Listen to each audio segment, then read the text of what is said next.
नमस्कार और हमारी आज की खास चर्चा में आपका स्वागत है।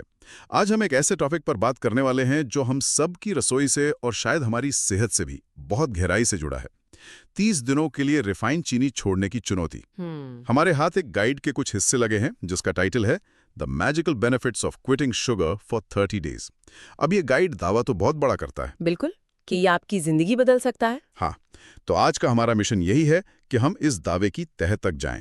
क्या रिफाइंड चीनी वाकई वो धीमा जहर है जैसा इस गाइड में लिखा है? और सबसे जरूरी, क्या इसे छोड़ने से सच में वो जादुई फायदे होते हैं? सही, क्योंकि इस गाइड को पढ़ते हुए जो बात मुझे सबसे ज्यादा चौंका गई वो ये थी कि ये जो सफेद चीनी हम खाते हैं उसका गन्ने से उतना ही रिश्ता है जितना कागज का पेड़ से। अच्छा उदाहरण है। ये एक पूरी तरह से प्रोसेस्ड चीज है। इसमें कोई न्यूट्रिशन नहीं, जीरो, बस खाली कैलोरी और केमिकल्स। बिल्कुल, और ये एक बहुत जरूरी बात है। आज की हमारी ये जो बातचीत है, ये सिर्फ वजन घटाने या हेल्थ टिप्स के बारे में नहीं है।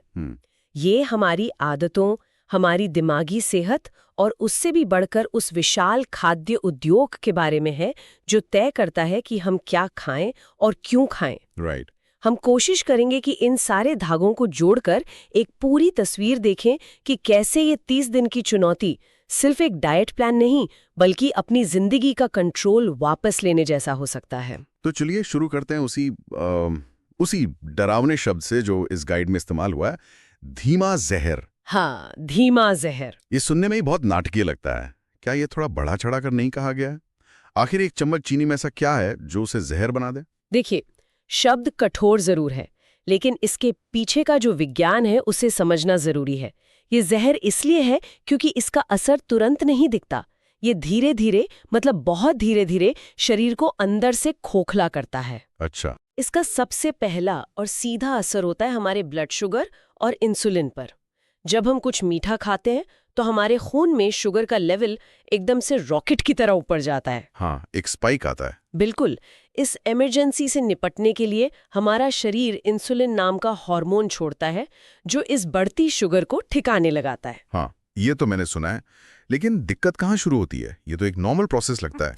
दिक्कत तब शुरू होती है जब ये रॉकेट दिन में कई बार लॉन्च होता है, हर मीठी चाय, हर बिस्कुट, हर कोल्ड ड्रिंक के साथ। हाँ। बार बार इंसुलिन के इस सर्ज से हमारे शरीर की कोशिकाएं वो थक जाती हैं, वो इंसुलिन की आवाज सुनना बंद कर देती हैं। ओके।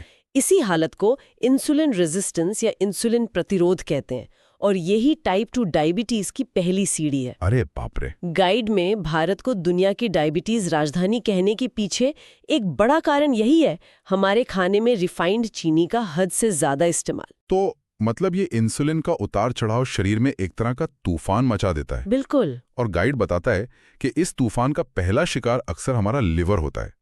ये कनेक्शन थोड़ा और समझाइए। ये कनेक्शन वाकई डराने वाला है। जब हमारी कोशिकाएं शुगर लेना बंद कर देती हैं, तो वो बेचारी बढ़ती शुगर खून में तैरती रहती है। तब हमारा लिवर एक जिम्मेदार नागरिक की तरह आगे आता है और उस सारी शुगर को फैट यानी वसा में बदलना शुरू कर देता है, ताकि खून साफ हो सके। अच्छा। और यहीं से non alcoholic fatty liver disease की शुरुआत होती है। एक मिनट, क्या ये वही बीमारी है जो ज्यादा शराब पीने से होती है? बिल्कुल वही। और स्रोत यहाँ एक बहुत चौंकाने वाली बात कहता है। हम सोचते हैं कि लिवर की समस्याएं सिर्फ शराब से होती है। हाँ, आमतौर पे तो यही माना जाता है। पर ये गाइड बताता है कि हमारा शरीर अतिरिक्त चीनी को ठीक उसी तरह के फैट में बदलता है। यानी एक मीठा सोडा आपके लिवर के लिए वैसी ही चुनौती पैदा कर सकता है जैसी शराब की कोई ड्रिंक। बाप रे, ये एक ऐसी सच्चाई है जिसे खाद्य उद्योग कभी सामने नहीं आने देना चाहेगा। इसीलिए गाइड में लिखा है कि ये प्रक्रिया हमारे मेटाबॉलिज्म को खोखला कर देती है। खोखला कर देती है? हाँ, शरीर का पूरा एनर्जी मैनेजमेंट सिस्टम ही बिगड़ जाता है। वाह, ये तो दिमाग को सुन करने वाली बात है। और मुझे लगता है कि कहानी यही खत्म नहीं होती। जो हिस्सा मुझे सबसे ज्यादा दिलचस्प लगा वो था दिमाग पर चीनी का असर। हाँ, डोपामाइन वाला। हाँ, गाइड का तर्क है कि चीनी हमारे दिमाग के डोपामाइन रिसेप्टर्स को असंवेदनशील बना देती है। डोपामाइन यानी वो फील गुड केमिकल। तो क्या इसका मतलब यह है कि चीनी हमें खुश होने से रोकती है? रोकती नहीं, लेकिन खुशी की परिभाषा बदल देती है। इसे ऐसे समझिए, डोपामाइन हमें इनाम और संतुष्टि का एहसास कराता है। जब आप कोई अच्छा काम करते हैं या किसी दोस्त से अच्छी बात करते हैं तो दिमाग थोड़ा सा डोपामाइन छोड़ता है और आपको अच्छा लगता है। ठीक है। लेकिन जब आप रिफाइंड चीनी खाते हैं तो दिमाग में डोपामाइन का एक सैलाब आ जाता है, एक हाई मिलता है। तो इसमें बुराई क्या है? बुराई ये है कि दिमाग को इस सैलाब की आदत पड़ जाती है। नतीजा, जो छोटी छोटी चीजें पहले खुशी देती थीं, जैसे संगीत सुनना, कोई किताब पढ़ना या शाम की चाय, वो अब फीकी लगने लगती हैं। अच्छा। दिमाग को अब वही हाई चाहिए, और यहीं से एक खतरनाक चक्र शुरू होता है। दिमाग और तेज उत्तेजना ढूंढता है, और ज्यादा जंक फूड, सोशल मीडिया पर अंतहीन स्क्रॉलिंग, हर चीज में एक किक की तलाश। ओहो। ये सिर्फ मीठे की तलब नहीं है, ये जीवन के हर पहलू में संतुष्टि की कमी बन जाती है। एक मिनट, तो क्या इसका मतलब यह है कि जब हम चीनी छोड़ते हैं तो एक साधारण सी शाम की सैर या दोस्तों से बात करना भी हमें ज्यादा खुशी दे सकता है? बिल्कुल, क्योंकि आपका दिमाग फिर से छोटी चीजों को महसूस करने लगता है। वाह। यही इसका सबसे बड़ा मनोवैज्ञानिक फायदा है। जब इंसुलिन स्थिर होता है तो दिमाग को एक शांत और लगातार ऊर्जा मिलती है, मानसिक स्पष्टता बढ़ती है, फोकस लौटता है, याददाश्त तेज होती है। लेकिन बात सिर्फ दिमाग तक ही सीमित नहीं है। गाइड में 2 और गंभीर प्रभावों का जिक्र है। एक है सूजन यानी इन्फ्लेमेशन, और दूसरा है उम्र का तेजी से बढ़ना। हाँ, इसमें कैंसर कोशिकाओं और चीनी के बीच एक संबंध का भी जिक्र है, वॉरबर्ग प्रभाव।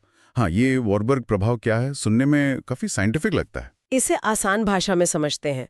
वॉरबर्ग प्रभाव एक खोज है जो बताती है कि कैंसर कोशिकाएं भूखी होती है और उनका पसंदीदा खाना है ग्लूकोज यानी शुगर। अच्छा। वो सामान्य कोशिकाओं के मुकाबले कई गुना तेजी से शुगर खाती है। तो जब हमारे खून में हर समय बढ़ती शुगर तैरती रहती है तो हम अनजाने में इन खतरनाक कोशिकाओं को दावत दे रहे होते हैं। अरे। इससे शरीर में एक स्थायी सूजन भी बनी रहती है। और जहां तक उम्र बढ़ने की बात है तो चीनी ग्लाइकेशन नाम की एक प्रक्रिया को तेज करती है।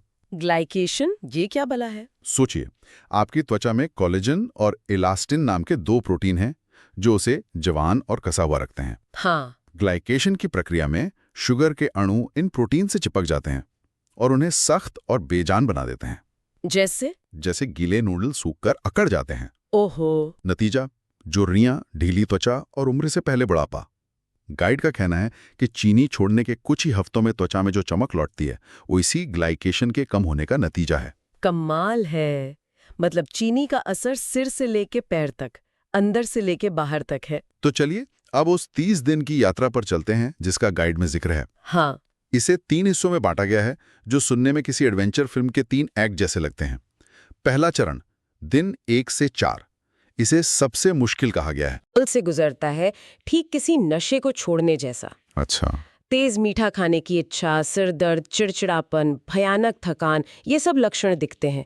ज्यादातर लोग यहीं हार मान लेते हैं। उन्हें लगता है कि उनमें इच्छा शक्ति की कमी है। मतलब पहले 4 दिन तो आपके दोस्त और परिवार वाले आपसे दूरी रहें तो बेहतर है। हाँ, आप ऐसा कह सकते हैं, लेकिन इसके पीछे का विज्ञान समझना जरूरी है।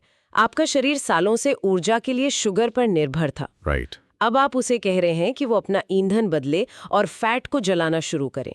ये एक बहुत बड़ा बदलाव है। जैसे पेट्रोल कार को डीजल पर चलाने की कोशिश करना। बिल्कुल। शरीर को एडजस्ट करने में वक्त लगता है।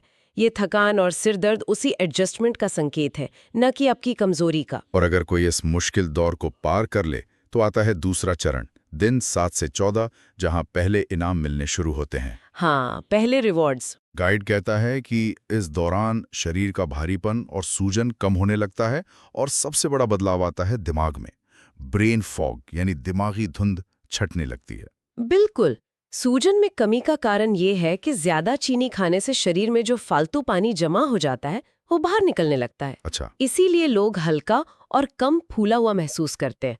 और दिमागी स्पष्टता, उसका तो सीधा कनेक्शन स्थिर ब्लड शुगर से है। जब आपका दिमाग शुगर के रोलर कोस्टर पर नहीं होता तो उसे एक शांत, स्थिर ऊर्जा मिलती है। फोकस करना, चीजें याद रखना, फैसले लेना, सब कुछ आसान हो जाता है। जैसे किसी ने दिमाग की खिड़कियां साफ कर दी हों। एकदम।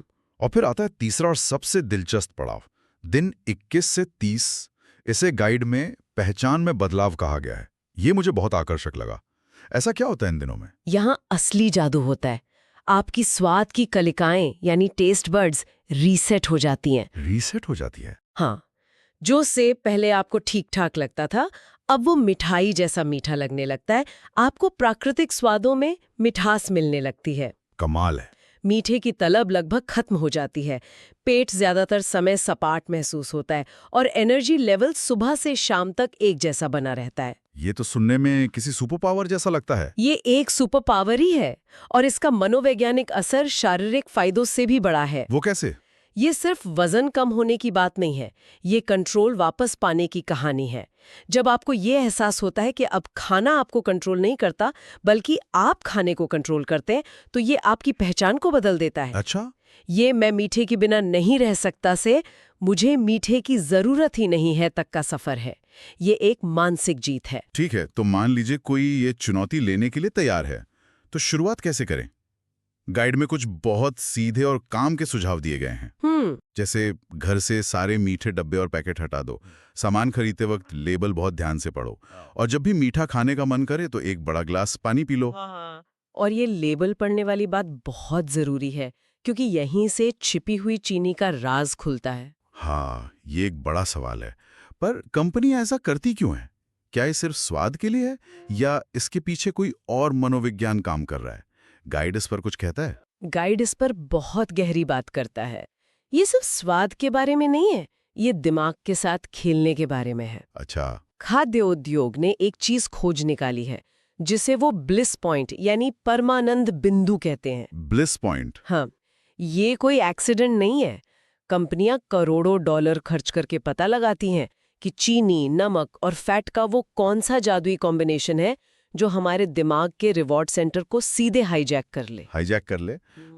मतलब ये कि वो ऐसा प्रोडक्ट बनाते हैं जिसे खाकर आपको इतना अच्छा लगे कि आप उसे बार बार खाना चाहें, भले ही आपको भूख ना हो। ओहो। ये स्वाद बनाने का विज्ञान नहीं है, ये लत लगाने का विज्ञान है। इसीलिए आपको केचप, ब्रेड, चिप्स और तथाकथित हेल्दी या डाइट बिस्किट में भी चीनी मिलती है। सही बात है। क्योंकि ये चीनी स्वाद के लिए नहीं, बल्कि आपके दिमाग को हुक करने के लिए डाली गई है। हम सोचते हैं कि हम अपनी मर्जी से खा रहे हैं, पर असल में हम एक बहुत सोची समझी इंजीनियरिंग का शिकार हो रहे हैं। तो इस सब का निचोड़ क्या है? अगर हम इस पूरी बातचीत को समेटें तो मोटी-मोटी बात क्या निकल कर आती है? बात ये निकल कर आती है कि 30 दिनों के लिए रिफाइंड चीनी छोड़ना सिर्फ एक डाइट नहीं है। ये एक तरह का रीसेट बटन है। इसके फायदे साफ है।